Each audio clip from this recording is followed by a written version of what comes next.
that you'd rather forget.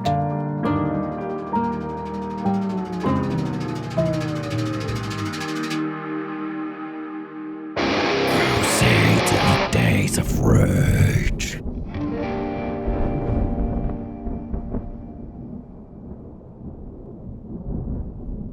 Energy! Excitement! Pathfinder! Hello, everyone, and welcome to episode 43 of the Adventures in Novus podcast. In Japanese culture, 43 is considered an unlucky number because in Japanese, saying 43 sounds eerily close to their word for stillbirth. Bit dark, I know, but maybe a little foreshadowing. After today's adventure, will all of our characters still be birthed? I'll show myself out. We've had our first downloads in Spain. ¿Cómo estás?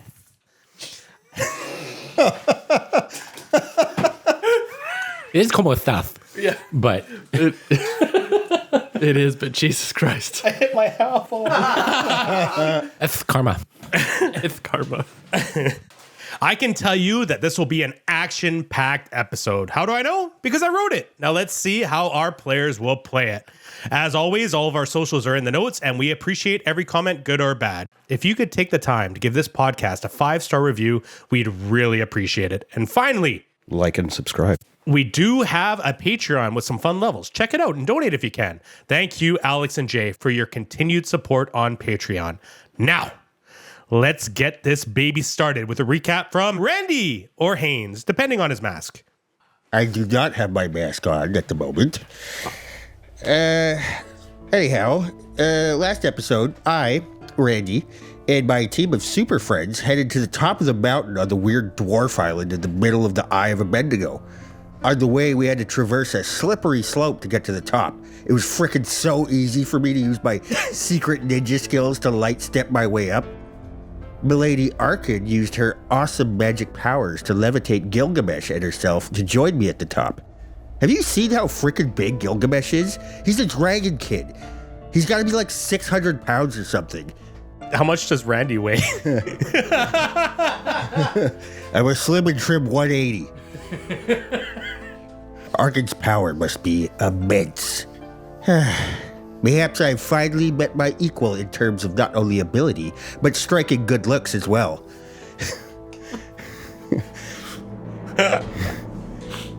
If I can keep demonstrating my worth as excellently as I have done so far, it's only a matter of time before Arkin will fall for me. Yeah, where was I? Gilgamesh, he's huge. Good thing he's the nicest guy you'd ever meet. I definitely wouldn't want to be his bad side. Salazar turned into a bat or something and flew up with his obvious vampire powers. He's always talking about how he's not a vampire, but that is exactly what a vampire would say. And then when you're sleeping, bam, he's gonna bite your neck and suck out all your blood. I saw it in Baldur's Gate 3. Side note, I just did that.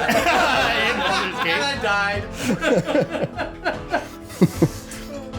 Anyway, after we all made it past the slippery slope, we came across this weird dwarf painting faces on rocks and then throwing them off the cliff. Seems like a waste of time if you ask me.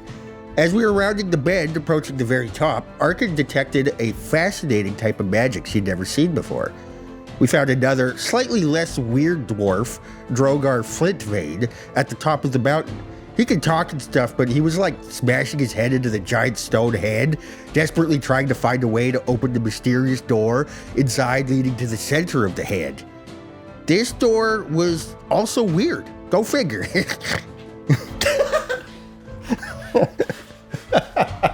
Excellent.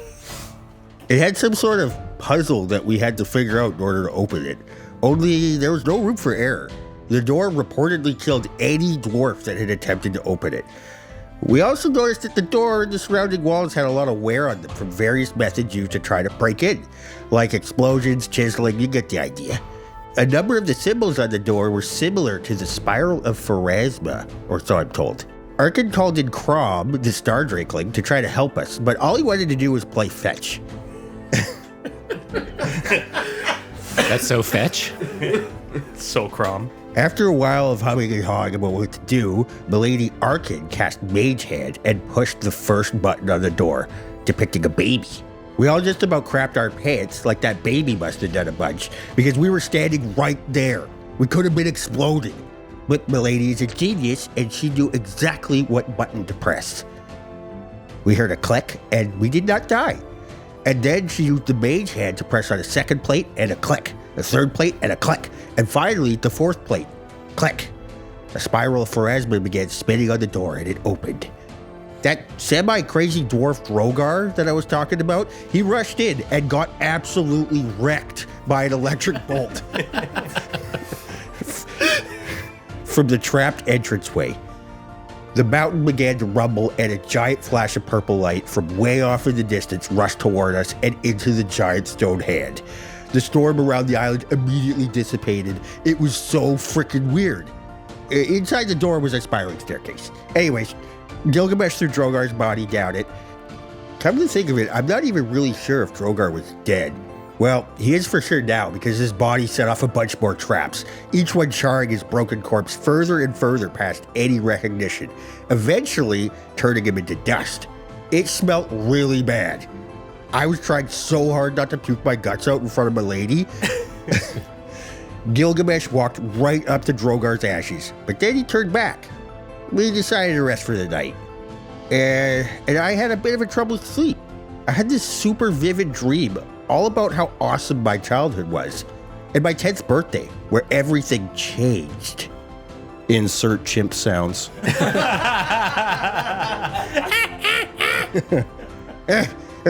And now I am awoken by one of my super friends, Gilgamesh. My team needs me to keep a vigilant eye on our surroundings to ensure their safety as they rest their heads in the darkness. Only I have this skill set, the dexterity, the raw, unbridled strength necessary for such a task. I don my mask and become... Eggs! They think the darkness is their ally. They've merely adopted it. I was born in it. Molded by it. Brilliant. Nice. Thank you, Randy. By the way, did anyone know that Randy is fat? Kind of like the young version of the comic book guy from The Simpsons. You want to see it? Check it out on the Instagram. I'm not fat, I'm powerful. What's that scene where he did all those cool ninja moves on the way to the dwarf village in perspective? I like how good of a ninja he is.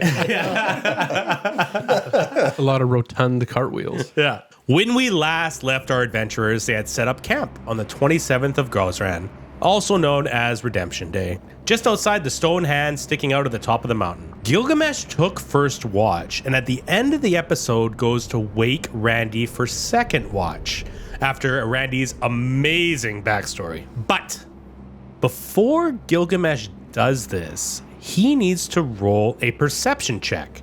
The super nerds already know, but to clarify for anyone that doesn't, Gilgamesh has a terrible perception. That one seems to have trouble focusing. Heavy metal being played in your head all day will do that to a person. Does Gilgamesh have dark vision? You guys didn't make a fire as there's nothing to burn, and I need to know everyone's vision in the dark. I have superior dark vision. Okay. I have dark vision to 60 feet. Okay. I also have, I can see in the dark. Okay. I am made of darkness. But can you see in it? Unfortunately, no. Because you're a human. By the way, Crom is just sleeping, like, in the hand. Just to keep tabs on Crom. I would project security and safety up to Crom to say, oh, you look tired, and bring him down there because I don't know if I actually would, because I just saw the purple light go in there and everything like that. I'd be scared about what might come back up. So I don't think that would be the safest spot. I'd try to... Oddly enough, Crom feels quite comfortable. Okay, because I guess he had been in there when we were examining the plates and everything, so okay. So let's get that perception check just before you wake Randy. 5 on the die, so 4. So your watch passes without any intrusion, and you feel like it's time to wake up Randy. Perfect. And we'll pick up where the last episode left off. And Randy, it is now your watch. Randy is just still kind of reeling from his dream. He's hearing those chimpanzees and the screams of his father. What does Randy do on his watch? Is he one to patrol the area? Is he going to sharpen his blades? Is he going to do anything like that? I don't think I have really anything to prepare as a ninja. Randy's not going to venture far, given that he cannot see in the dark too well. So he's just going to kind of keep his eyes open as much as he can and, just hopefully nothing comes up here. It's a little spooky. Roll a perception check. Perception. Uh-oh. That is 11. An 11. So with an 11, your watch passes by peacefully. Who do you wake up next? Well, Arthur needs her beauty sleep, so I'm not going to wake her up. And, Salazar's a creepy vampire, so he probably likes the night. Let's wake him up. How do you wake him up? Well, is he sleeping in a coffin? I believe he has a bedroll. Shaped like a coffin. Salazar's laying on his back, arms crossed. Spiders crawling all over him. Randy's just going to kind of kick the bottom of his boot with his foot. Hey, Salazar, it's your turn. He's gonna sit up real fast. Oh, sorry. Reflex. Well, it's all good. I'm inviting you to take part in the night watch, so that means you can do it now. I have to serve on the Night's Watch? Yes, indeed. Ooh, what an honor. You shall bear no children. Oh, yeah, the Game of Thrones. Was that what they called it? Night Watch? The Night's Watch. Night's Watch, Yeah. So it is Salazar's turn for his watch. How does he approach his watch? Since Salazar has quite good dark vision, he is going to just saunter around, pace around the camp, and maybe for 10 minutes or 15 minutes during his watch, he will go to the edge of the mountain and stare down at the waters below. Maybe he can see a body lying at the bottom. Maybe he cannot. It doesn't matter. Ooh.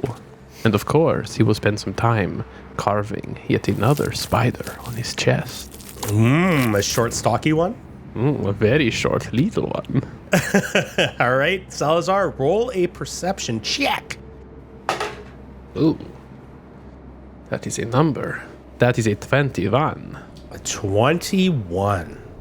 Salazar, you don't see, but you hear like a faint ticking or clattering, like bone nails dragging across stone from far away, deep inside the tunnel of the hand, and then silence.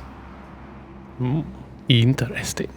Salazar will rearrange his watch, and he will sit cross-legged in front of the hand hole, opening to the hand, facing inwards, with both blades drawn, crossed over his chest, waiting until his watch is over. So Salazar, you sit in front of the cave. You've heard something from the inside, and you sit there patiently waiting, but nothing comes out. But I'm going to give you one more perception check before your watch is over. 23. With a 23, you don't see anything in the hallway, but you hear a cracking sound, like something's breaking and shatters, and then silence. And that is your watch. Very good. Then Salazar will go over to Arkan and lean in close, real close to her neck, and then whisper in her ear, "My lady, it is time for you to wake up." Arkan wants to bring her hand up and just caress like the side of his head in like a "you're doing good" pet kind of thing. Yeah, you can do that. You know, Roll for it. Natural one. 3. You feel a rough caress against your head. Yeah. Like she didn't quite know where it was at first. And then when she found it, she gripped too hard. Like a finger in the ear. Give you a wet willy. Why is it wet? Yeah. Thank you, Salazar. Is there anything to worry about? Yes. I heard something in the hand, like cracking or movement, but nothing has come out yet. Keep your eyes peeled. Nothing has come from the hand. No, but there is something in there. Something cracky. I know a thing or two about cracks. So I've heard. Enjoy your rest. I will. I must go see Randy first. Just goes and spoons Randy. I don't pay any attention to him going. Can Salazar attempt to just like pinprick Randy's neck with his kukri? Like just ever so gently to draw blood. Like just so gently. 2 little spots right on his neck. That's tough. Like, what do I give you? A sleight of hand? But he's going to feel something. Yeah. At the end of the day, like, it's not going to be painless. Like, you can do it, but Like he's a probably going to wake up. like a mosquito bite almost. Hold on. Can we go to the picture? Does he have a neck? He's like kind of flabby. Open the folds like this. he's just round, like a Humpty Dumpty. Salazar's got the kukri. He's like, I don't see a neck. I don't know how to do this. Okay, let me just get this straight. You hear something in the hand, and your priority is to make vampire bites on Randy's neck. Like, that's fair. Yeah. I just want to make sure. Well, I would like to point out one thing. I think Danny's been in the headspace of our home game for a while, playing a chaotic, crazy character. Yeah. You're not Albus. I know. Yeah. Don't be Albus. He just keeps calling me a vampire over and over again. And I took that personally. You can do whatever you want, but probably right. It's probably pretty serious right now. yeah. I mean, he probably would still go to sleep and trust Arkin. I mean, he passed on the information. The watches are what? A couple hours? Yeah, 3 hours, something like that. It's 8-hour rest, right? So 2 hours each. Yeah. So if nothing's happened in those hours, then he'll just warn her and go to bed. All right. Something happened in the hand. You're chilling. Okay. You're from the Underdark or the Dark Under. Darklands. The Darklands. Darklands. Not unusual for you to hear things in a tunnel. Nope. You know. Okay. So Salazar's watch is over. Where does Salazar sleep? Put him on the board, which you can check out on our Instagram. He'd probably be somewhere in here, maybe close to the rock, probably cuddled up next to a rock. You might notice on the Instagram that Crom is a halfling ghoul. The top of the hand there. So this picture will be of Arkin's watch and where our characters are sleeping, including halfling ghoul Crom on top. And it is now time for the last watch. Arkin, roll a perception check. Ooh, in the new dice rolling tower. 7. Excellent. I'm glad I left you in charge. You don't quite hear anything. How far is your dark vision? 60 feet.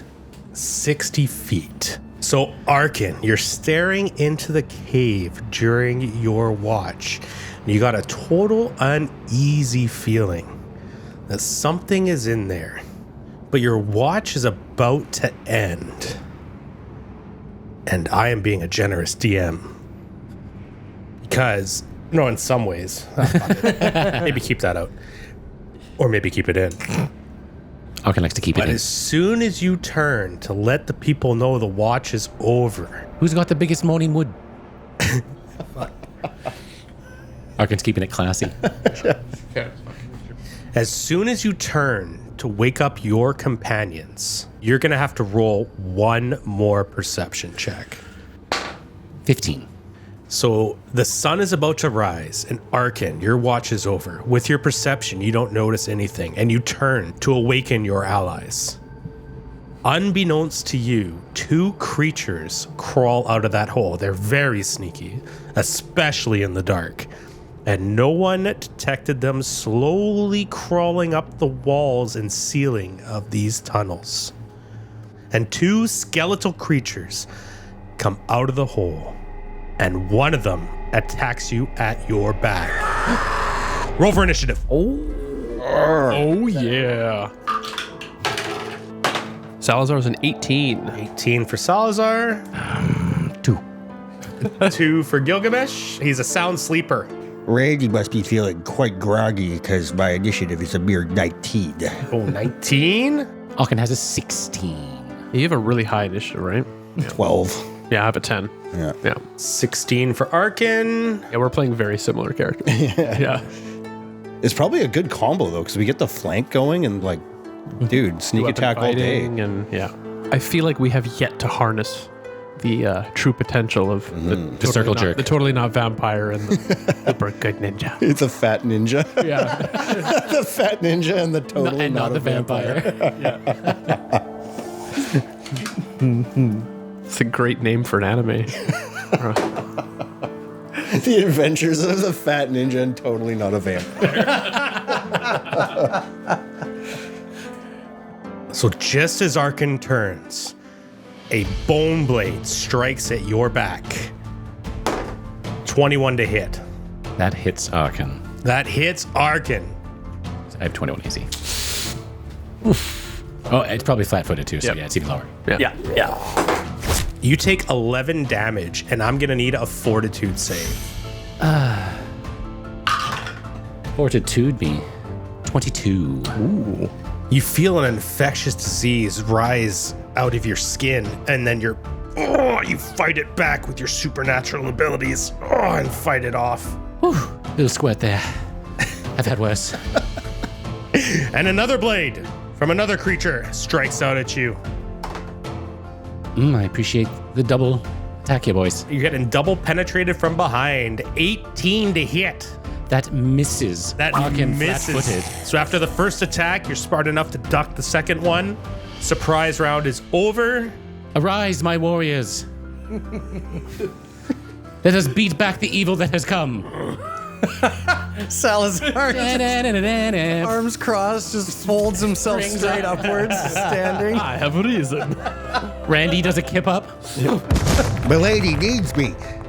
And Gilgamesh is like, rolls over and goes back to sleep. Okay, he can sleep another round. I'm down with that. No. Top of round one, it is Randy's turn. You've just heard Arkin's cry for help. Randy immediately draws his blades and is ready for action. Randy would immediately rush forward, blades drawn, to assist in the defense of Arkin. So let me tell you what Randy sees as he gets up with his sword and runs to rush to help his lady with the two creatures that came out of the mouth of the cave as you are approaching one of the creatures to help out Arkin. You see that these creatures are twisted amalgamations of skeletal remains, bound by necrotic tendons and glowing with faint blue runes etched into their bones. They move like spiders, fast, twitchy, and able to scale walls and ceilings. Their eyes glow with cold malice, and their bony claws pulse with dark energy. Their bone blades are actually really long claws, kind of like Wolverine. So you don't have any knowledge we need knowledge religion. You don't have any knowledge. Knowledge local, that's it. Knowledge local will not help you, my friend. We go to next on the initiative, which is Salazar. Like my compatriot Salazar, instead of kipping up, he will sit up, folding in half, definitely not like a vampire. And he will see the combat unfolding, stand up to his full height, and as part of that move action, draw his magic kukri from his belt. Then, as his standard action, he will move, and as part of that movement, the second movement, he will manifest his gloom blade and stand there menacingly, but has run out of action, so he cannot attack. We are here for you, Lady Arkin. Gilgamesh, get up. I was here for you first, lady. Just so you know. So Arkin, reinforcements have arrived and they've surrounded the door with you, and it is your turn. Arkin gives Randy a wink. Says, thanks for coming, boys. Anytime, Arkin. What does Arkin do? Arkin would like to see if Crom's awake too, just to make sure that he's not in any danger. I gave Crom the same initiative order as you, just to make it easy, and Crom is not a fighter. He does not know how to fight yet, so he wakes up, and he is terrified, and he takes to the sky. Yeah, I say flee and project the signs of danger. Crom takes the hint. Arkin would like to start her turn with a knowledge religion.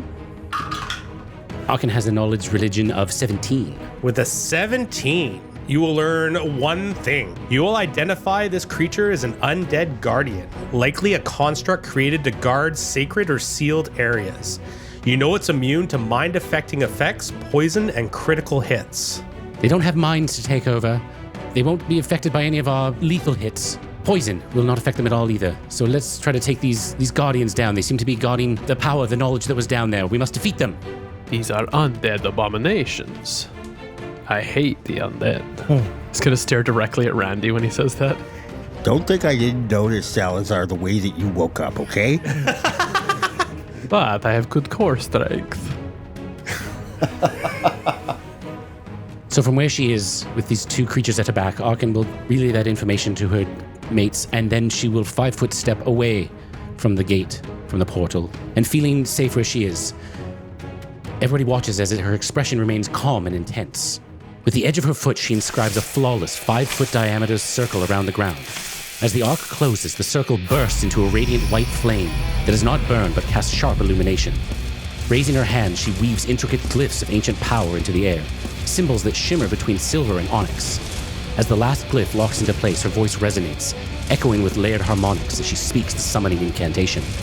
Lux et umbra concordia invoco, custodes luminis transaentiadmi. You didn't have to be so fucking vulgar. That's all I know. Can't use that word anymore. So I'll be summoning for 1 turn. Okay. The lady's power is both immense and impressive. It is now the Bone Stalker's turn. One will 5-foot adjust to follow Arkin and go to attack her again with 2 claws. Shit. 17. That is miss. The other claw comes. Full attack action. 25. That hits me. Ooh, max damage. 13 damage you take. And does that interrupt your spell casting? I have to do a Concentration, I believe. DC is 10 plus damage taken plus the level of the spell. That's high. So what was it, 13 damage, was it? So 24. 20, well, what level spell? spell level is 3. Okay, so 26. Arkin has lost the spell. Yeah. Ooh, and Arkin has lost his spell. Following his companion, the other Bone Stalker will take a 5-foot step following Arkin and do the exact same thing. They have locked onto Arkin. So as soon as he moves, Salazar's gonna smile. Yes. Free flank. That is a 17. Disease. Second claw comes down. These bone-bladed fingers swipe you. Oh, shite. 18. That is also a miss. Miss. Alethea, protect me. Your Masterwork Agile breastplate deflects the attacks just enough, and you got scratches into it now, but you are safe. Is it like the female armor from video games where it's a breastplate, but it's really just a bra? I am not a barbarian. It's even smaller. It's a micro bikini. Yeah. So I only hit pasties. Yeah. I only hit 1 out of 4 times there, so that was a lucky turn for you guys with the big bads. Luck has nothing to do with it. Palladius, guide me, bitch. Last to wake up and act for this round is Gilgamesh. What? Who's that? We're fighting. Oh, yes. Gilgamesh stands up without all his armor. He looks at it on the ground. No, not now. And grabs his scythe. I think I've seen these before, though. Let me think. Do you always recognize a bone, Gilgamesh? Sometimes. Unless it's broken. Ooh, too soon? Oh, wicked bird, Arkin. I don't get it. 26 religion. Nice. A 26! That's fun. With a 26, you'll get more bits of information. You learn their claws have disease that can be inflicted. And Gilgamesh's eyes open wide, and he has a big smile comes across his face. Weird, creepy dragon that loves diseases because he can use them. We may find out more about this later. They have an insane climb speed, and they are capable from attacking from walls or ceilings. Furthermore, with a 26, you learn something very important. You learn about its reformation trait. If not destroyed with positive energy, it comes back to life after a few rounds. So the bones will actually all come back together after they're crumbled, reform, and then they are back, unless they are killed with positive energy. Everyone, there's something you must know. We need Arkan to finish them off with positive energy, or me, but I'm really low on my. I'm tired of all the positive energy that flows from me. I don't know if I have enough. Otherwise, they'll reform, and they might have disease too. But don't worry about it. Too bad it's not like Elden Ring. All you have to do is just hit him again when they got that white mist coming out of them, and then they die. Yeah, it's not like that. Arkin, can you finish a couple of dudes off? Positively. Finish their bones off. We need to end Just these. explode on them as they lay on the ground. We are all adults. Yeah, and then after grabbing his scythe, he just looks around at all the shadows surrounding everything just before the light of day and kind of reaches out to them and the shadows start coming towards him, swirling around him, and everybody gains a bit of an effect as the shadows seem to be helping them all. Ooh. With his beacon of evil, beacon of goodness ability. Good shadows. Good shadows. Good friends. I'm feeling all warm and fuzzy from over here, Gilgamesh. Yes, the shadows will do that. You're a great guy. So for the nerds out there, what is the effect you have cast? Beacon of Evil. Basically, within a 30-foot radius of me, all my allies gain +1 bonus to AC, attack rolls, damage rolls, and saves against fear. That is pretty cool, and that will get everyone. Even my guys, right? No. Okay, I tried. And so you did that instead of moving closer? Yes. All right, so that's Gilgamesh's turn. Top of round 2, Randy. Randy dodged the mask. And Haynes has returned, and he is going to use his dual wakazashis for a sneak attack on the nearest bone stacker in between him and his lady Arkan. Yeah, you betcha. That is a 14. A 14 is a miss. You're still a little sleepy-eyed, and you sliced it in the ribs, but in the space in between the ribs, doing no damage. Good thing I have a second wakizashi. The second wakizashi has an attack roll of 24. A 24 hits, learning from your previous mistake, not in between the bones, but on the bones. You hit. That is a damage roll of 18. You slice this bone stalker for 18 damage, and you feel like you struck well, but something tells you it should have done more damage than it did. 2 slices for Randy, swing, now Salazar's turn. Salazar will follow his companion, and he will attempt to bring this other one down. He will attack him with his gloom blade first. Stabby. Ooh, that is a good one. That is a 23 to hit. 23 hits. 25. 25 hits. 26. 26 hits.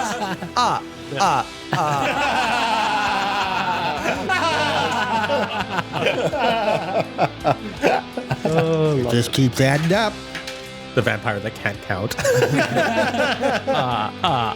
That is 23 points of damage. So with your kukri, you do 23 points of damage, but Isn't it a Gloom Blade? It is a kukri, though. Oh, my The bad. gloom blade takes the form of any weapon of my choice. I did not know. Any weapon I'm proficient in. but you also feel like you struck well, but you don't feel like all the damage you were expecting went through. There's something protecting these skeletons. Interesting. They are taking less damage from my stabs. And Salazar's going to look to his other 2 companions who've been blurting things out about these things. Why are they resisting my blades? And he'll stab again with his offhand weapon. I know it's the same thing, Salazar. Nope, let's roll to hit first. That is even better. 26. It's the exact same, and that also hits. Oh, look at that. I mean, I rolled better on the dice. That cannot count. 16 points of damage on the second attack. 16 points, same thing, well struck, made some marks into bones, but something tells you it wasn't the same as a normal hit. in your experience of slicing many things. It's got no blood. It's not fun. It is now Arkin's turn. Crom does another circle in the sky, looking worried. Arkin, just get out of the way. We need you to finish them off. Okay, 5-foot step, and I'm going to cast Cure Serious Wounds on myself. And hope they can keep coming for me. They're drawn to me. I don't know. I must be magnetic or something. Okay, Arkin heals for 22, so she's 2 down now. Nice. Boo. You wrecked my summoning, you jerk. Are you going to do anything else? Arkin will dig deeper and go, what does she know about these bones? These are old bones. It's 20 this time. With a 20, I'll give you one more piece of information. They have damage reduction of 5 against pointed blades, so you will need blunt weapons to do full damage against these creatures. Arkin will say, those pointy things aren't going to do much against these. We need something blunt or heavy to sort of smash these bones. But good work with the blades so far. Kind of like pick up a rock or something? Sure. You can also just keep using it. It just doesn't. You know that it's not going to Just be does What kind of it just does resistance? 5 less damage each attack. Oh, okay. That's it's the not end of the too world. bad. Yeah. So it is the Bone Stalker's turn, and for the Bone Stalker's turn, we're gonna get a little Bone Stalkery. The one closest to Salazar, for no regard of his own well-being, is going to leave a threatened square, incurring an attack of opportunity from Salazar. And he will take it with his gloom blade. And that is a 23 23 hits. without the flank. Ooh, max damage. That is 13 points of piercing damage. 13 points of piercing damage. So you slice it across the back, Do not run from me. and it continues to move. And it will go in and out of a threatened square of Randy as well. Scampers right up there. Yeah, they can climb at will, and its movements are very spidery. It's like, and even though it gets sliced in the back, it crawls along the ground. It crawls up the cliff and flanks Randy. But Randy gets a shot with an attack of opportunity if you choose to take it. Would I not want to? What's the meta here? What am I missing? Is there a better attack of opportunity coming up? Sometimes you want to save your strength. This is the first time you've been surrounded by this many bones, Randy. Just relax into it. Randy has infinite strength. That is a roll of 23. A 23 hits. Good job, Randy. I believe in you. Randy's not in sneak attack. He doesn't have advantage, so he doesn't have the mask on. I think that's going to be the rule. I think that's. I think that. Sure, yeah. It's whatever you want it to be. Yeah. I need some sort of consistency. You make the rule. Yeah. I believe in you, Randy. Randy is going to slash at the Bone Stalker with his wakizashi with his main hand for 7 damage. So 7 damage, which is really 2 damage, which you guys know now. These Bone Stalkers are rather resilient. Very hard bones, I see. You know, that reminds me of the time I was casting the role of the bear, and I was, hanging out at universities and, getting into that university life, and the kids like to call me the Bone Stalker, so that's a neat coincidence. How is Gary Busey still here? Oh, I've been sleeping on the floor. You guys just didn't notice me. You put your bags next to me and stuff. That's fine, but I don't think that's why they called you that either. Yeah, someone call the police. Whatever, we'll just do whatever you guys want to do. bumper cars, can we do bumper cars? That's what Gary Busey wants to do. Skee ball. So Randy is now surrounded, one up on the mountain wall behind and one in front. And the one that moved behind will do his singular attack because he moved. And that's a hit. He will swing with his bone blade. And I also rolled max damage. Go me. Also, give me a fortitude save. I don't want to do any of these things. Stop making me Lance. Frickin' Lance. That is a fortitude save of 16. A 16's a shame. Because I guess I'm making it obvious you needed a 17. No, not another skin condition.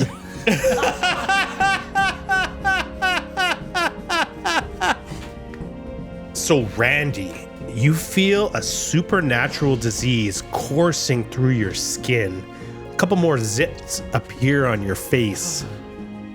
And for now, in game terms, you have a -2 penalty to your CMD, acrobatics, and climb checks.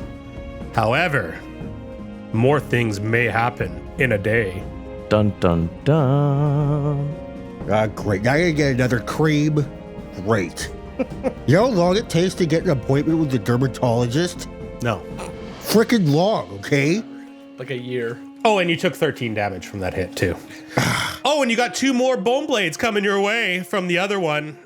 First attack rips through Randy's fat for 9 points of damage. So you hit again, like automatically? I know what your DC is. Well, maybe I activated some kind of secret ninja powers. Did you think of that? Sure, maybe. Take 9. Here's another claw. 21 to hit. That is a miss. Oh, from the shadows? Oh, you got lucky. But you still lost a lot of hit points there. And you have a disease, so I feel good about myself. It is now Gilgamesh's turn. Gilgamesh sees the creatures on the other side of Randy. Or is it Haynes? I can never tell. He charges towards them. I am profusely bleeding and I have a new skin condition. I have never been more Randy than I am right now. Gilgamesh charges in to help out his boy Randy. Charges into the flank of the back of this creature. I know the scythe doesn't quite do the right thing, but he swings it anyway. About 1 million to hit. 1 million hits. It was on the one for a moment until the very last second. That's minimum damage. 19. So 19 minus 5 is 14 damage. You strike the back of this creature and you strike well. And then maybe I know more about this creature. I don't know. Let's see. 26 knowledge religion. With a 26, you learn that as well as damage reduction, it has spell resistance of 18. Everyone, they can resist spells. Yeah, that's a thing. And I'll also give you more of the information about the disease.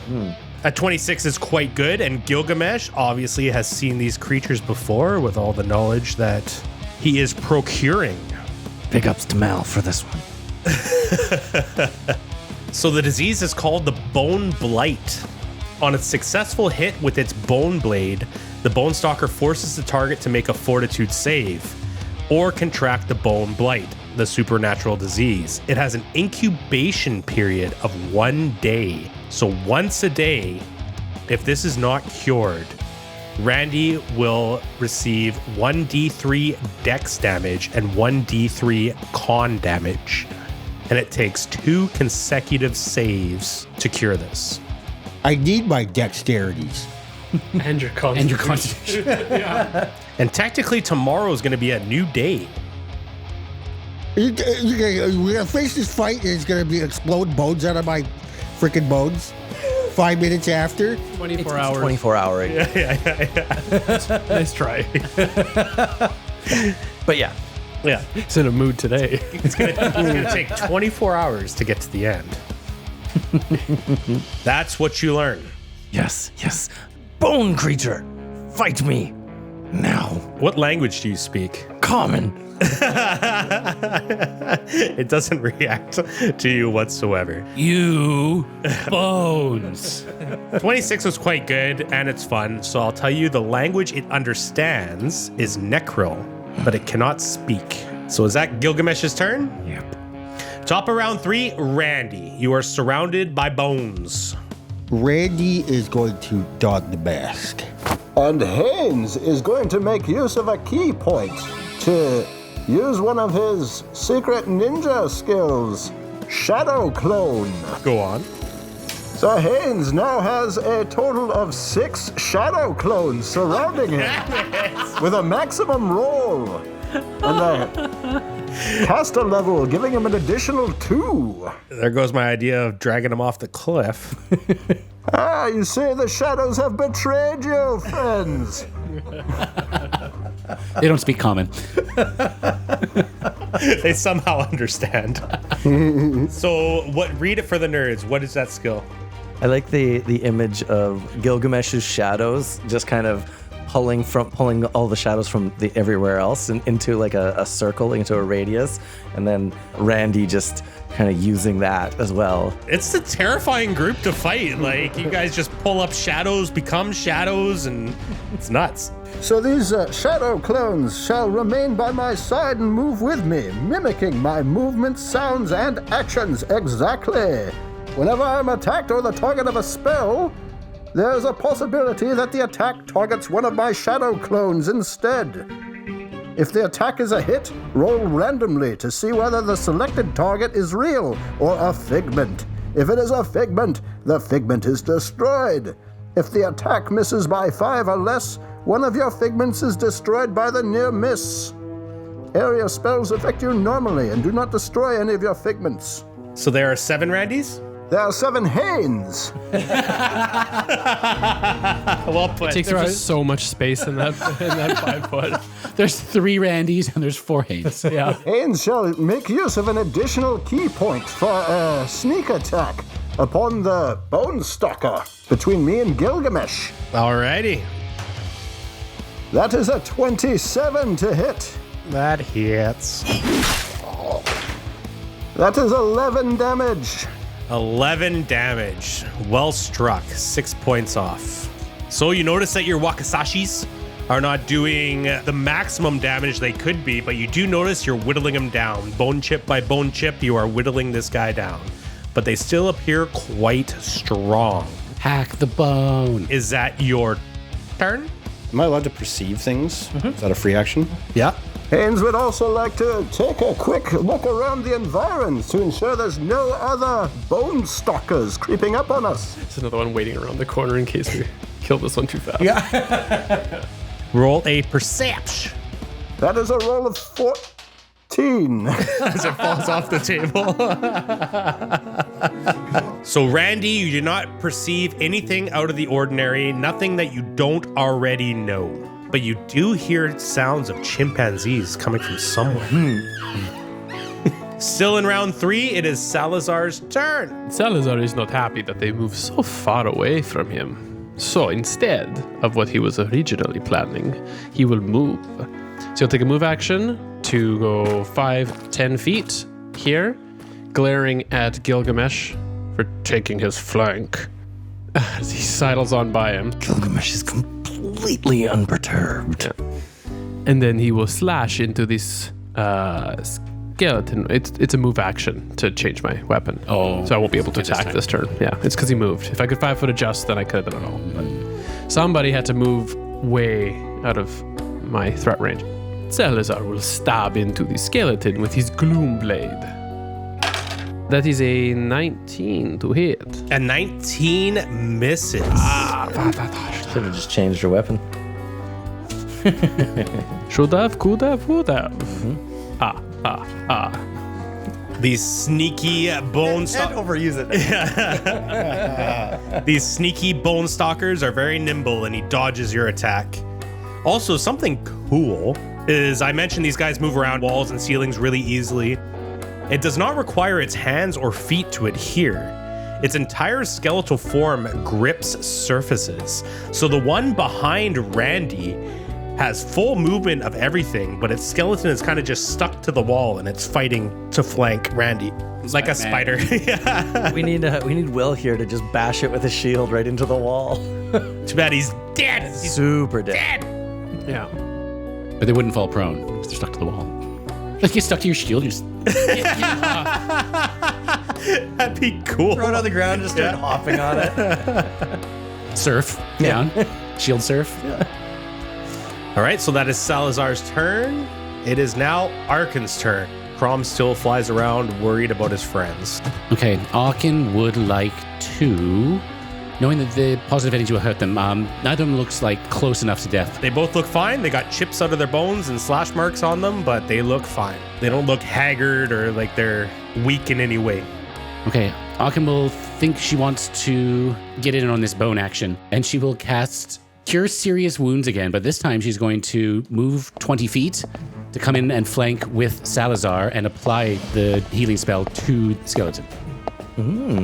Go on. Roll like a Touch attack. Touch attack. Nope. I miss. So for the first time in Arkin's life, she goes to reach a bone and cannot touch it. They're usually drawn to it. You still have it. Just saying. Yeah, the You charge still have the remains- charge in your hand, Yes. but it dodged your touch. Correct. But now I'm flanking with Salazar. All right, I'm liking how this round is going, besides my one creature being surrounded. Salazar licks his definitely not pointed teeth. It is now the bad guy's turn. I got one. Gilgamesh takes it. Oh, sorry. Good guys. Totally. Yeah, we're good. Good. Guys are on point today. I'm used to being on the other side. Okay, so you guys have kind of yucked my yums surrounding this one Gross. outside the door. So the one on the cliff is going to pull some hero shit behind Randy, seeing that there are now 7 Randys.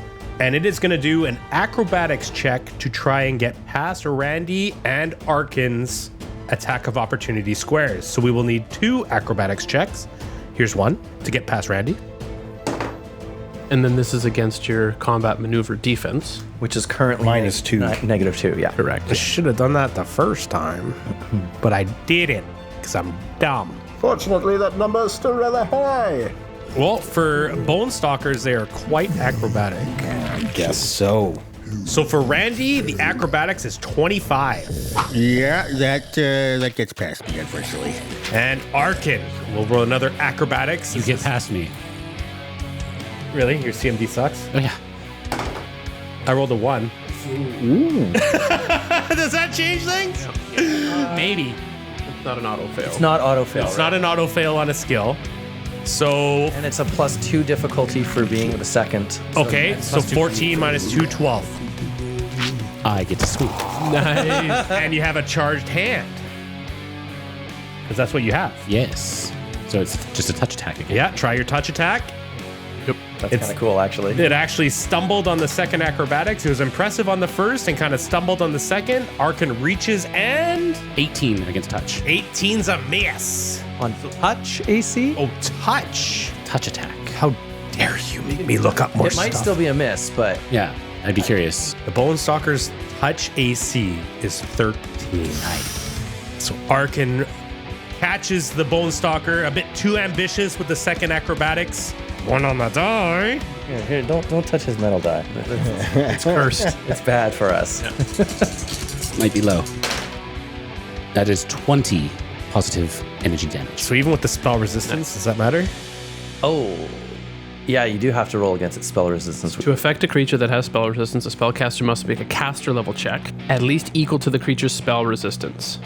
Yeah, okay. So basically, like right now, you would do it. So Yeah. roll a caster level check.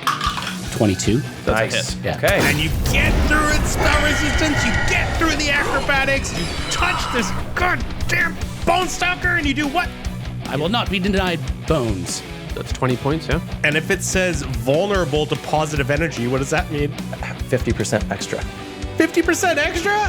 So didn't you do 21, didn't you? No, it's actually 22.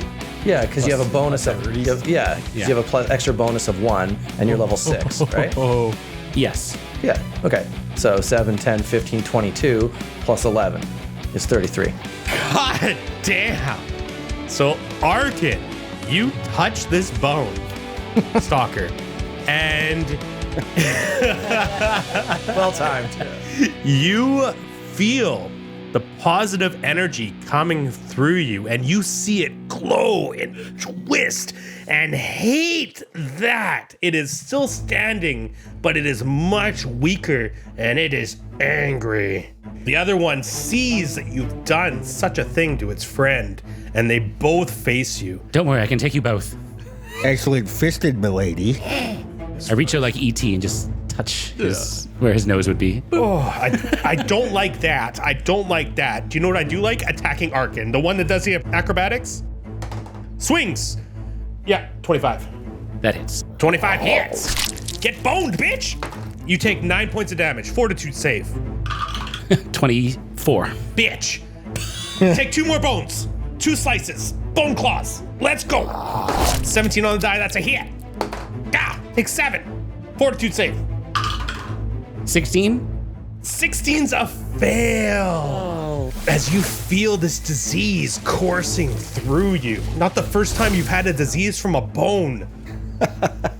We are beating this joke to death, ladies and gentlemen. I am 41 years old and I am still laughing. So you took your 7? I have taken, yeah. So -2 to CMD and climb and acrobatics. We have a fatty natty, ladies and gentlemen. Oh, That is a 20 on the die. It's time for a crit. It's time for a crit. Let's confirm the crit. Oh, fatty natty. Oh, another fatty natty. It's a confirmed crit.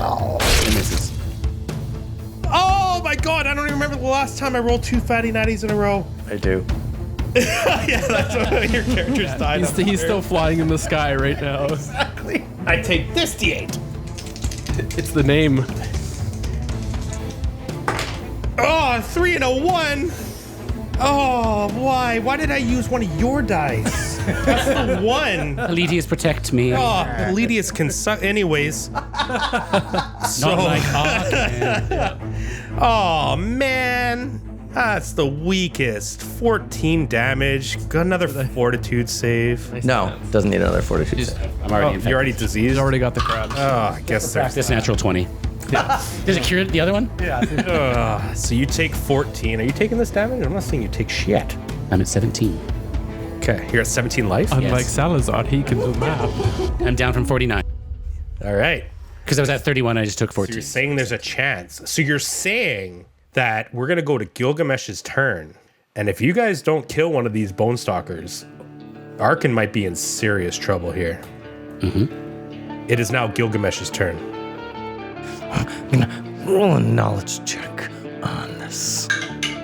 Of 17. Specifically, I'm trying to remember my stupid teacher's trainings. I want to know what its CMD would be. You want to know what CMD? If I get it, yeah.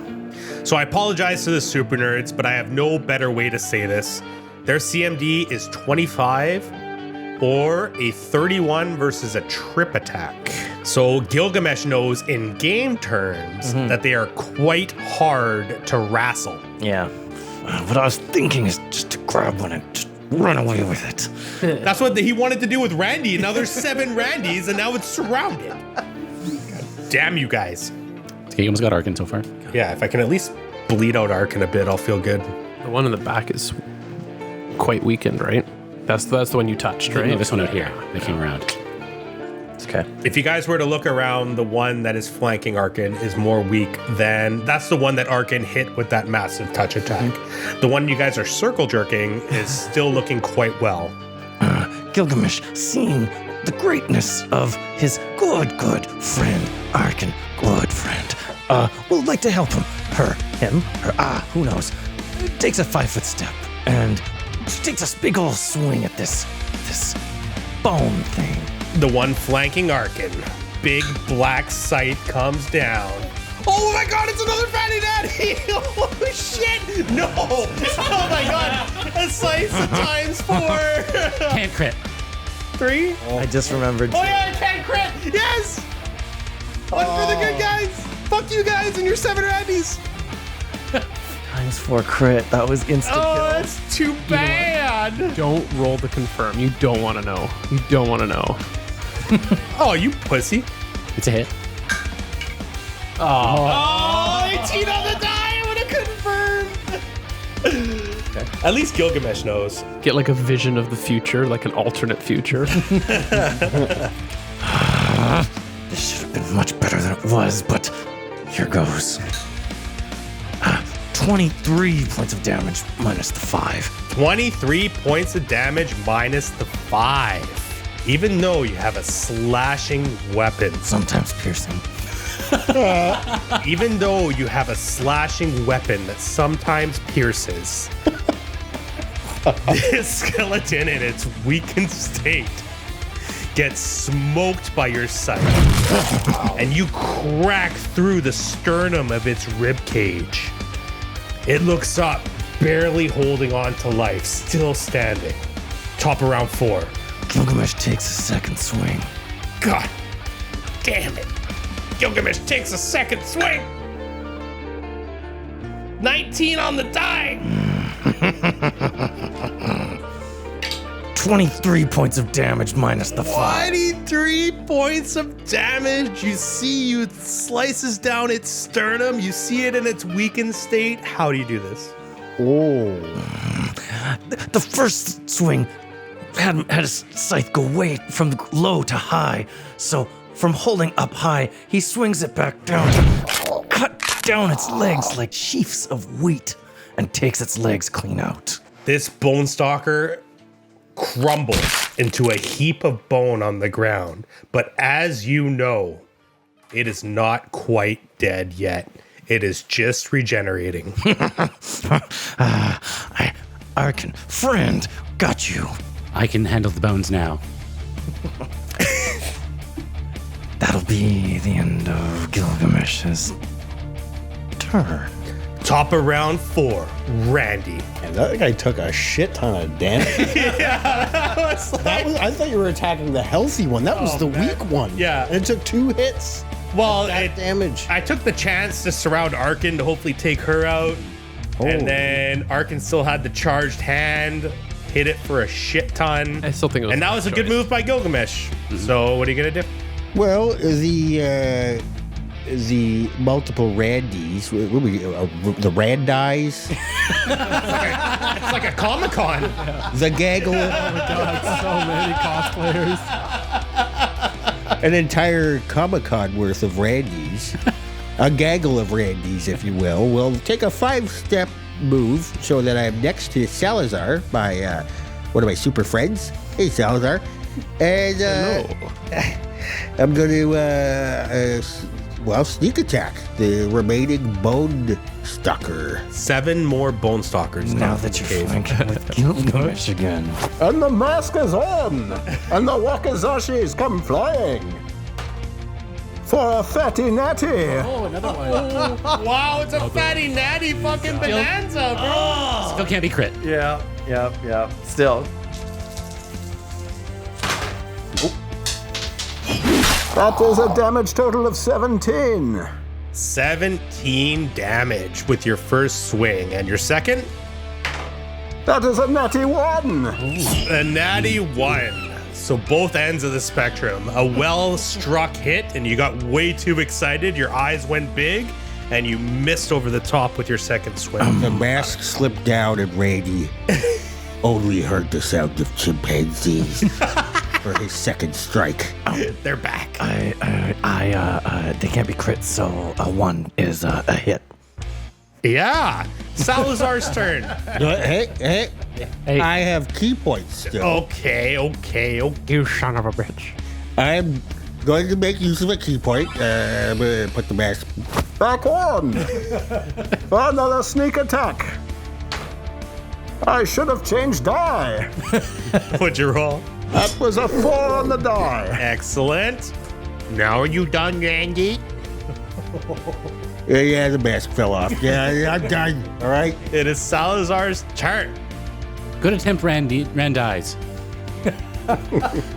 All right, Salazar will take a look at the bone man in front of him, and he will, as a free action, drop his Gloomblade kukri onto the floor, and then using a move action will create a new Gloomblade in his palm, but this time it is in the shape of a light hammer. Oh. And as he does, the kukri on the ground dissipates, going back into the Shadow Realm. I don't care what you guys think. That's cool. I should have looked up with hammers. And then as a standard action, he will smack it with his hammer. That is a 2 on the die. I'm thinking liking that it's these going rolls. to be a miss. Yeah, that is only a 16 to hit. So 16's a miss. Is that your turn? Switching weapons, you don't get a full attack action? Correct. It is now Arkin's turn. You hear a roar of satisfaction from Krog as the one skeleton falls. With bone stalkers both around her, she will channel energy, but using selective channeling to not harm her adventuring party. That's correct. 12 positive energy damage go to both But you get a DC 16 will save for half damage. Yeah, and also they Spell resistance. have. This isn't a spell though. Ooh, good point. Oh, channeling's not a spell? No. Okay. And if they have channel resistance, then Yeah. yeah. Which which some do. tend to do. Yes. Channel resistance +2. Then yes. So you add You get its will save plus 2. We'll save +2. Let's go. 22. Yeah, so I did the channel resistance to take half, but it takes half damage plus damage. So it's, what'd you roll, 12? So it takes 6 plus 3, 9. So they both take 9 damage. No. So it has. I guess. I guess the number stays the same. I guess actually, but you would add it up first. Oh, so it'd be 18. It would be 18 halved. So it's still the same number, but So 9. Yeah. And that is the half. That's it. Yeah. no. Yeah. In the end, it's 9. In the end, it's 9. Yes. I will just trust my rules master. It goes 12 plus the 6 because it's 50% extra. So 18, but halved because it made the save. So one that's still alive will take the 9 damage. And the one that was crumpled on the ground, the bones will just turn to dust. Good work. Nice. Finished that bone off. And now it's just a big ash hole. Created quite a mess. You guys are only going to fight skeletons with this group. Make sure you clean up after. Anybody got your toilet paper? Some computer area toilet paper. Why is it so crusty? Let's finish this last one.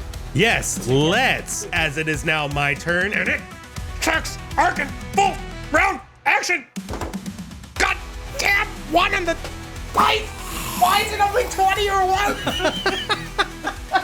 Second attack, That means you have a 20 coming. 3. Oh yeah. Seems like you've gone a little flaccid there. That's a miss. 1 and a 3. Sad times. Gilgamesh's turn. It's all part of Politis' plan. He saw his friend disintegrate, and he sees what's coming. Gilgamesh smiles and takes a big ol' swing and does very badly and misses. Flanking. 19. 19's a miss. Second attack hits. Because it's a million. Another 19 on the die. 24 damage. Minus the 5. 19 damage this creature takes as you have learned the secret from killing the last one on where to strike. And you break this one's sternum the same way as it looks like it's in a weakened state. Arkin's knees also go weak. Top of round 5, it is Randy's turn. I think it's about high time we finished off this last bone stalker. Get it, Randy. Nobody attacks Milady and survives. I'm gonna change die. And put the mask on for a sneak attack with a flank with Gilgamesh. That is a roll of 23. 23 hits. That is a damage roll of 17.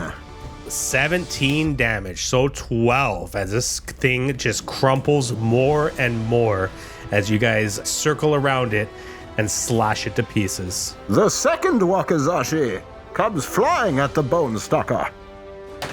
Finish it, Randy. So close. For a roll of 21. 21 hits.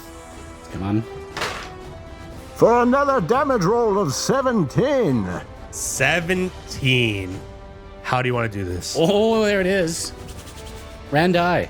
Haynes shall look the creature in its distorted, horrible face, and he shall Pull the mask down. This is for harming Arkin. And he's gonna take both dual Wakizashis and he's just gonna jam it into his skull and spin it around real fast and turn his head into total dust and like pulp and stuff. It's just like gross. Super And gross. its glowing eyes dim as it falls into a crumple of bones in front of you. Nice one. We're out of the attack order. What do you do with these crumpled bones? I channel right away. Oh, shocker. I do a bunch. It's dead. And it crumples into dust like the other one.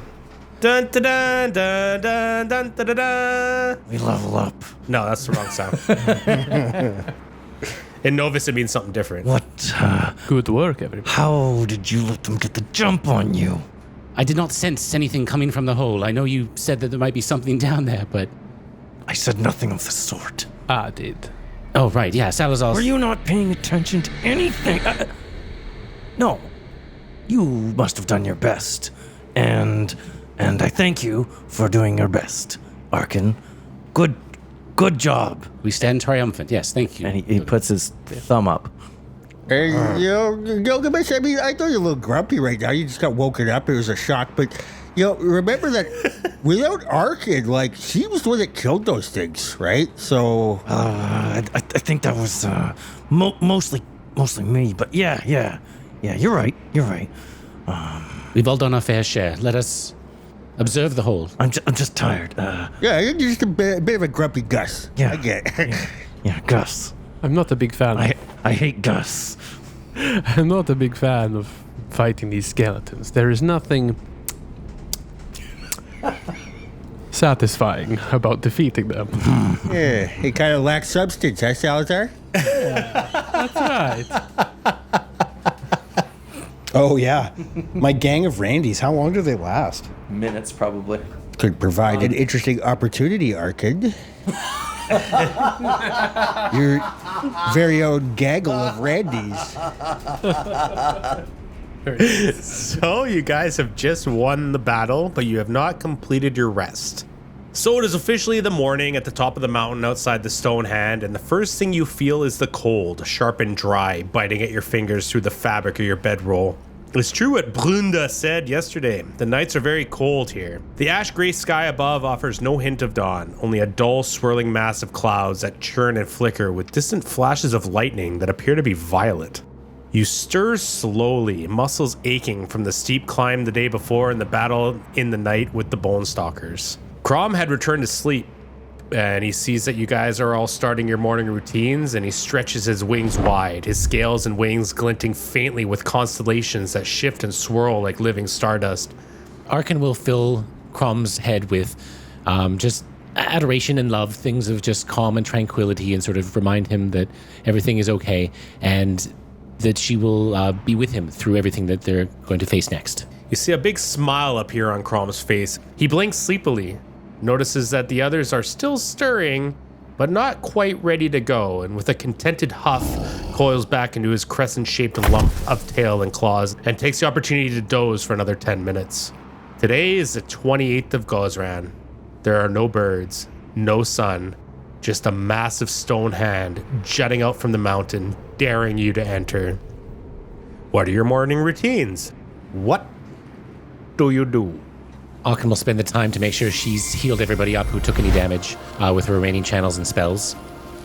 Gilgamesh will put on his armor, and then whenever that 10 minutes later, whatever, starts his morning ablutions and prayers to gain his good healing and positive energy goodness powers. Arkin too will face towards the east where the sun is coming from and say her morning prayers to Politius, thanking him for guiding them through this battle and through this night in this evil place. She's suspecting more evil is here than we first thought because of the purple light and these things coming out of the crypt, and she's really curious what they're guarding down there. Salazar will make his way into the tunnel to avoid the light. How far does Salazar go into that tunnel? Enough where the direct sunlight is not blasting him in the face. I'm being blasted in the face by the sun. Alex, I'm gonna say 10 feet. 10 feet? Yeah. All right. Reggie shall take this opportunity to have a quiet meditation to recharge his key points as he focuses on the words of his old sensei, Haynes. That's right, kid. You got nothing but killer instinct. That's K for killer, and I for instinct. That's your key points, kid. Don't forget it. Are those the chimpanzees talking to you? No, this is Haynes. This is a moment of quiet reflection in the gathering of strength that only a very super serious and awesome ninja can achieve. I'll accept this. You guys got any sandwiches or what? I mean, you haven't really delivered on that, and it's been a couple weeks now. Oh, I left a couple outside. You're also not supposed to be here anymore. Just out in the front yard. Just go out there now. Lock the door when he leaves. Well, I'll just hang out here for a little bit longer. It's all right. I've been finding other things to eat. Fucking Gary Busey. Now I get to stay in the song. He's kind of growing on me. Like a wart. Yes, I am quite diseased now. It'll do that. You just give it a couple weeks, it'll go away usually. If not, see your dermatologist if you can get an appointment. Takes a while. Like a year. Thanks, Gary. So Arkin had enough to heal everyone to full, yes?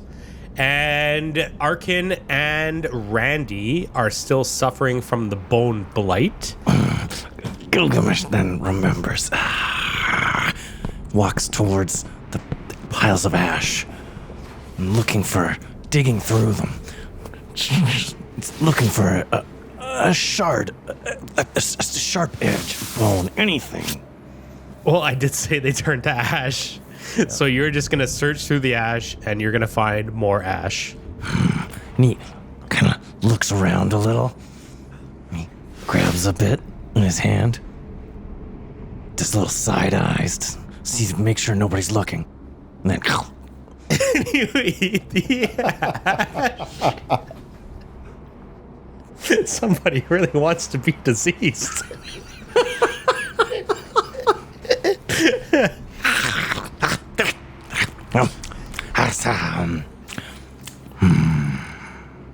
Right?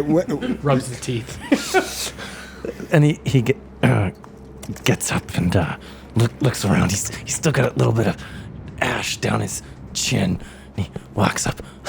Hello, fellow friends. What do you think we should be doing next? I think I heard the sound of eating there, Gilgamesh. Did you find something? Did they have any Hot Pockets? No. Oh, okay. No cans of Mountain Dew?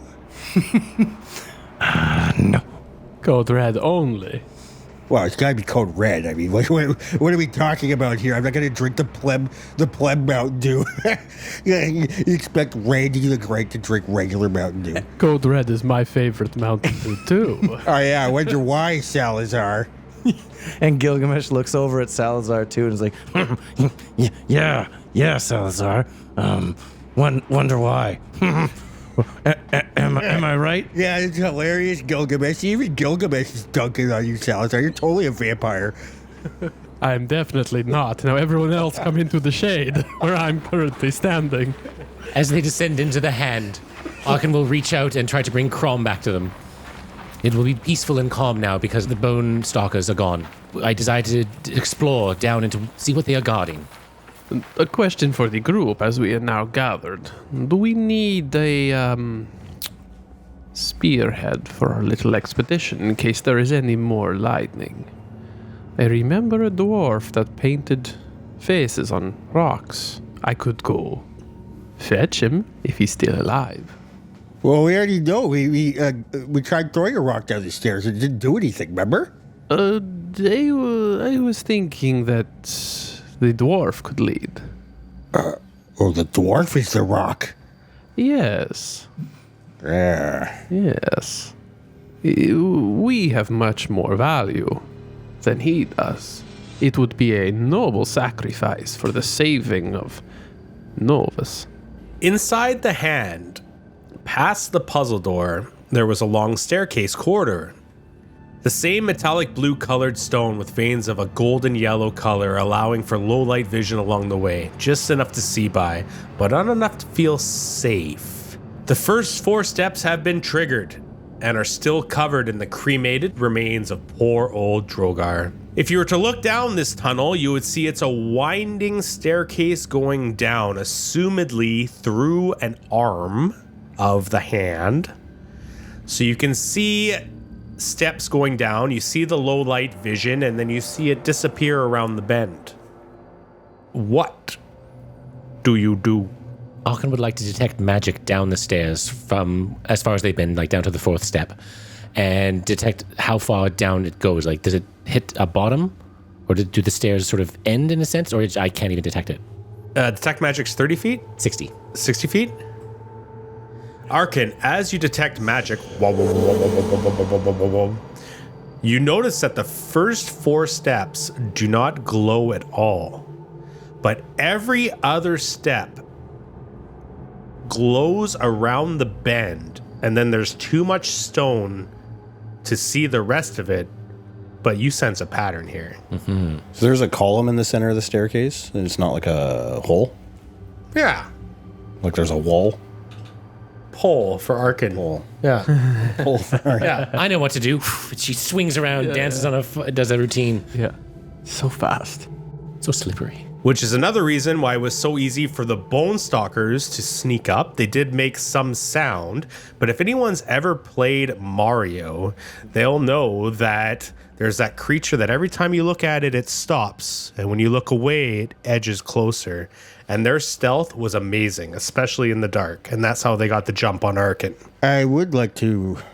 I mean, I don't know if I'm really comfortable doing this, but I am a super skilled ninja, and I have the very lightest of steps that do not trigger traps when I step on things. That is true. You could go down to the bottom and maybe disable whatever this is. Maybe. Or maybe I get totally blasted with lightning like that Drogar guy. I could levitate someone down as well. It could also not be stair triggered. It could be just proximity. Yeah, that's what maybe you're onto something, Salazar. Gilgamesh starts walking straight towards the 5th step. Okay. You Puts put your his foot foot on on the the 5th fifth step. Alexei knows how to have fun. Oh, God. Now I got to find the trap.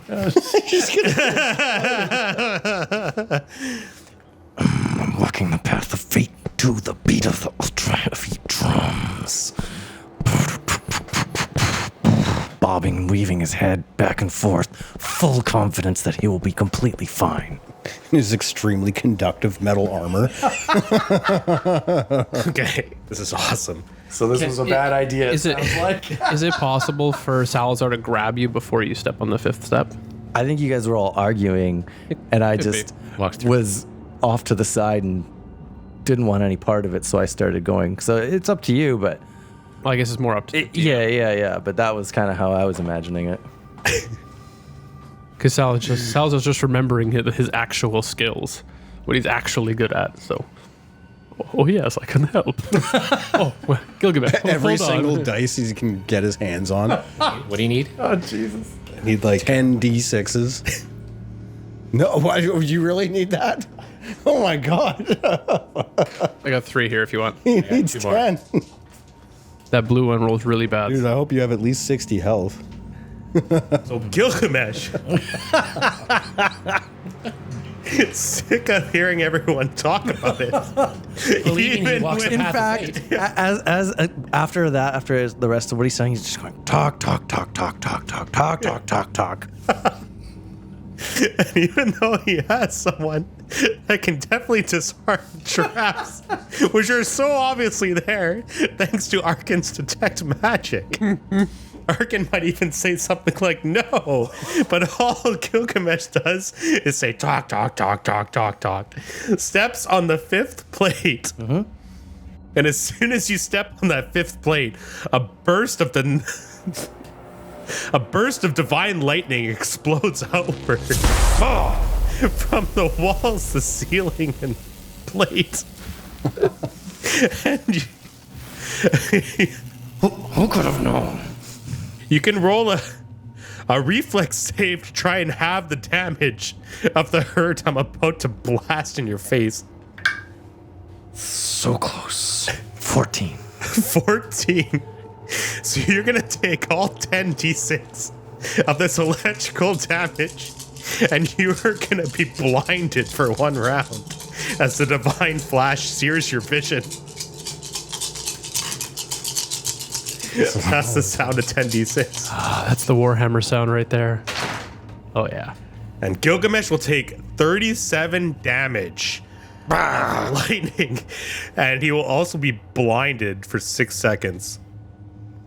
I can't see. Wait, who was that? Gilgamesh, what the heck do you think you're doing? That was the step. What step? The one you stepped on. Do you still walk the path of fate? Yes. Take another step. No. Cannot see the step. I would, but I don't know where it is. Well, then walk back towards my voice. Come back to the top of the stairs. We'll find another way down. Yes, and if these traps are magical in nature, I cannot disable them.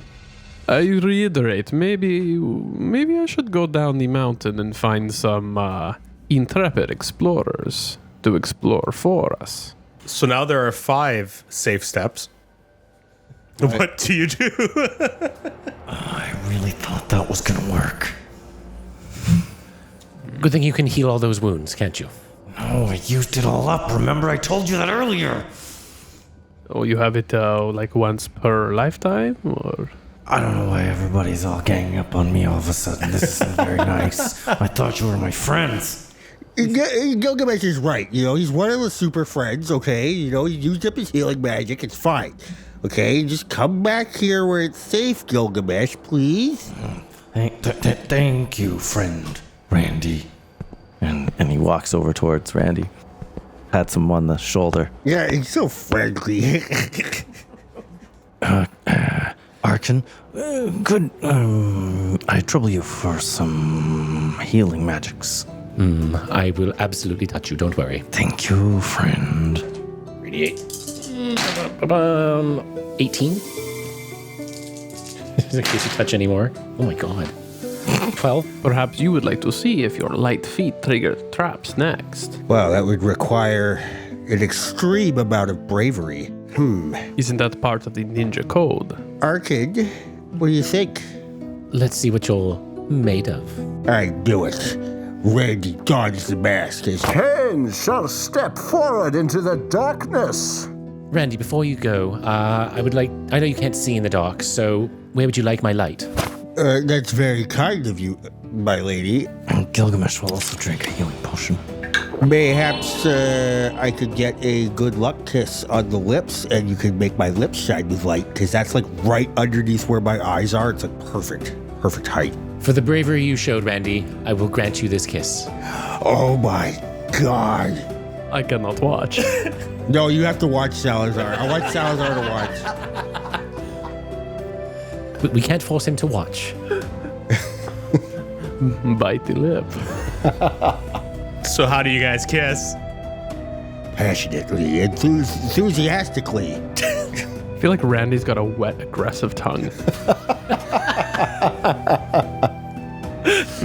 like too much tongue. I'm very uncomfortable right now. Arkin leans in for a kiss, and then just before they're about to sort of touch lips, she reaches forward and just plants her lips on his forehead and says, I appreciate all of your heroics and know that you are a super cool ninja that's going to get us down this staircase. Okay. It's not what I quite had in mind. I mean, I'm kind of, it's kind of more like a miner's headlamp kind of thing. I was hoping to have it.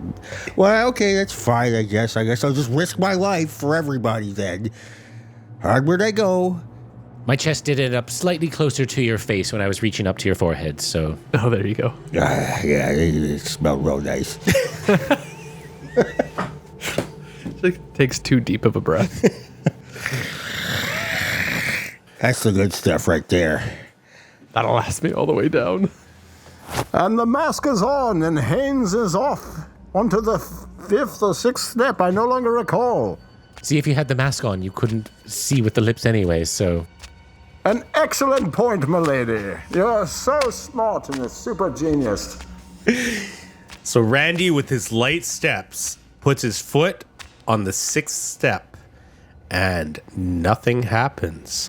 But if you want to do it all in one move action, you're going to have to keep going. Haynes, without hesitation, is a very brave ninja and continues downward. So Haynes, you're going around and around these stairs, and you notice there are 30 steps in total as you disappear around the corner and swivel down what must be the arm of this statue. You reach the bottom, and you see what must be an ancient shrine of some sort as it opens up into a room. The hand was clearly a bigger part of a statue hidden in the mountain, so you might be at the shoulder neck portion.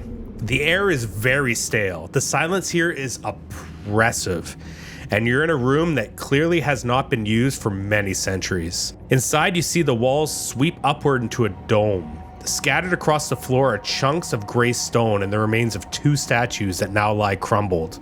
One statue in the middle is still upright and together. Sahin shall remove the mask and The light steps are no more. I assume I'm okay in this room? Or am I still running? Where are you stopping? Well, I thought that I went into this room and I could assume it's. Yeah, that's what I mean. Like, you're going. So you just sounded 10 d6s again. Uh-oh. Do you stop? So Randy, your light steps are done, not on the steps, but on the actual floor of the room. As you move around, you're not exploding, so that's a good sign. Do you have a knowledge religion? No, Randy only has knowledge local and maybe knowledge noble or something. Okay, so you don't know what the statue in the middle is, but you do see the 2 broken shards of statues. You see claw marks on the insides of those statues. Well, first thing that Randy wants to do is call back up to his team of super friends. Hey, friends. So there's about like 30 or so steps that kind of curve around, and then you get down to this big giant room down here. There's like some weird kind of looking statues. So I don't know if you guys can get down, maybe with some really excellently powerful magic. Or maybe Salazar can turn into a bat and fly down here too. It's super dark down here, Salazar. You can love it. Ooh, I am already excited. But much like Gilgamesh, I've already used up my bat powers for the day. Yeah, that's a little shame. I don't have any bad powers. I was referring to your healing magic. You lost me. Can you get us down? Of course. Who wants to fly first? I can go down if you'd like. Hey, Randy. Guess who wants to fly down first? And Gilgamesh does some knee slapping.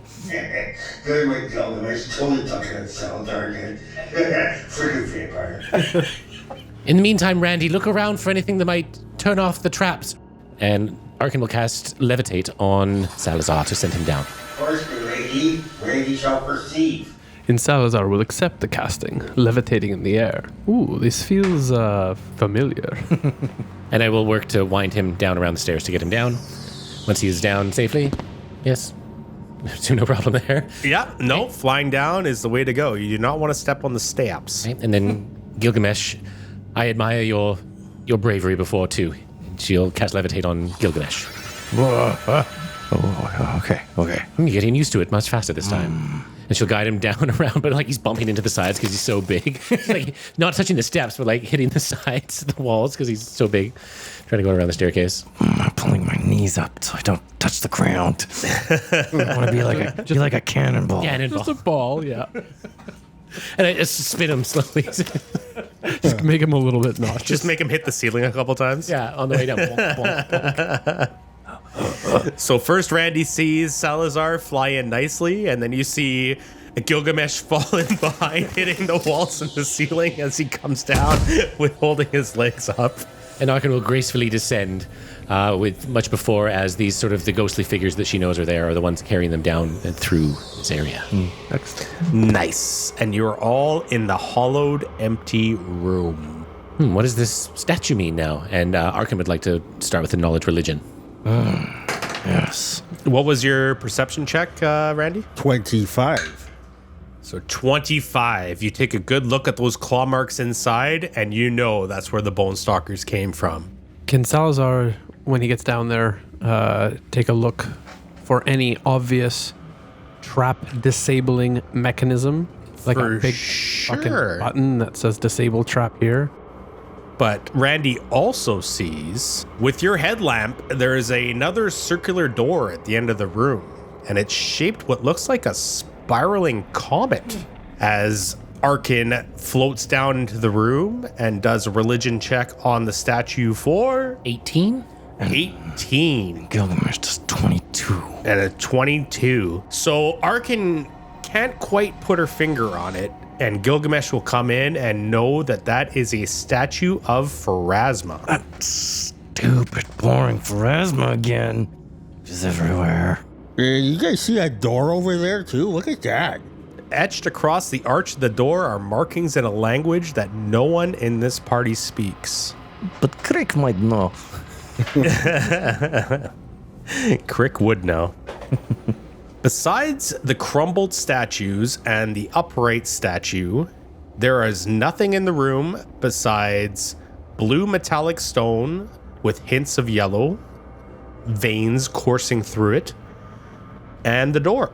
Aachen would be cautious about the last remaining statue, and she would like to detect undead at the statue to see if there's anything possibly inside of that one, too.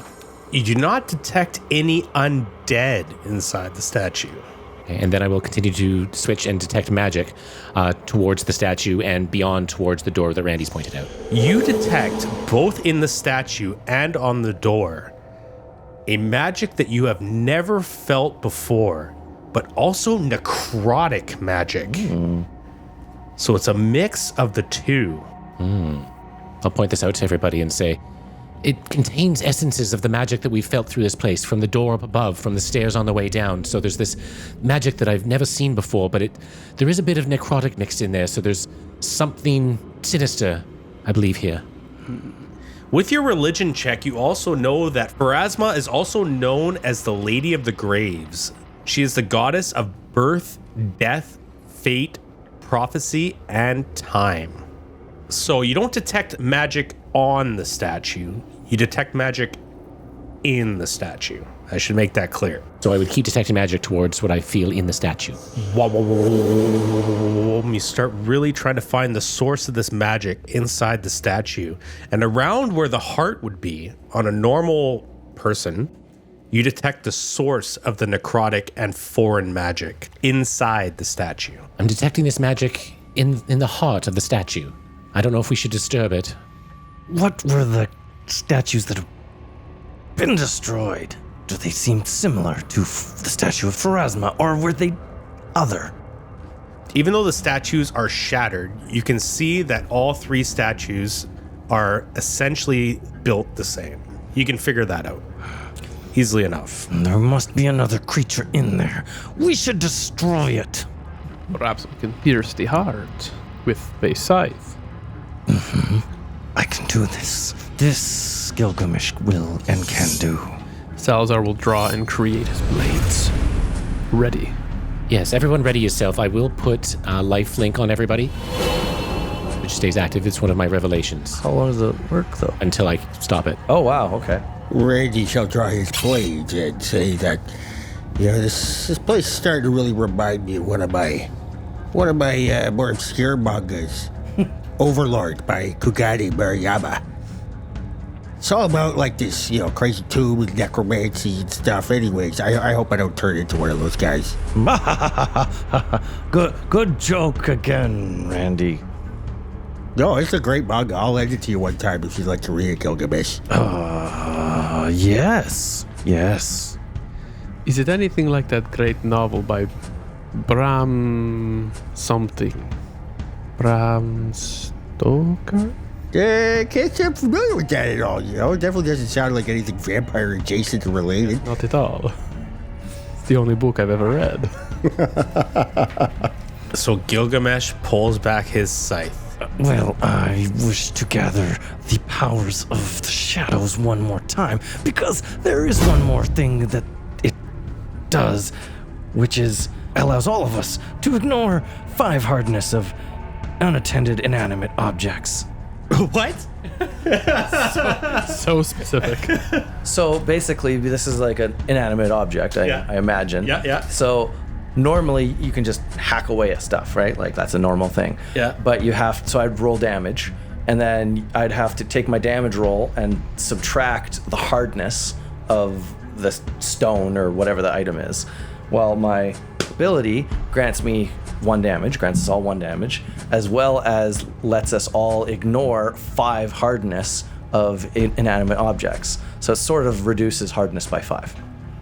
Okay. So the idea being I'm going to try to pierce the heart of this statue with my pointy scythe directly at the heart, ignoring 5 points of hardness and boosting my damage. Nice. Gilgamesh reaches back to strike the heart of this statue. Not a critical. And if you want to find out what's in this statue, you're just going to have to listen next time. Getting to the heart of the problem. Oh, I shouldn't even said heart not a critical then, but I didn't know it was going to be a Cliffy. Yeah. That's okay. Got a Cliffy at some point. In fact. Yeah, no, it's good. It made sense. Yeah. I wish I hadn't said it. We're gonna get some food, fellas. Is that the idea? God damn, Gary, Busey. I don't like how we're low-key trapped in this room now. Yeah, there is that. Yeah.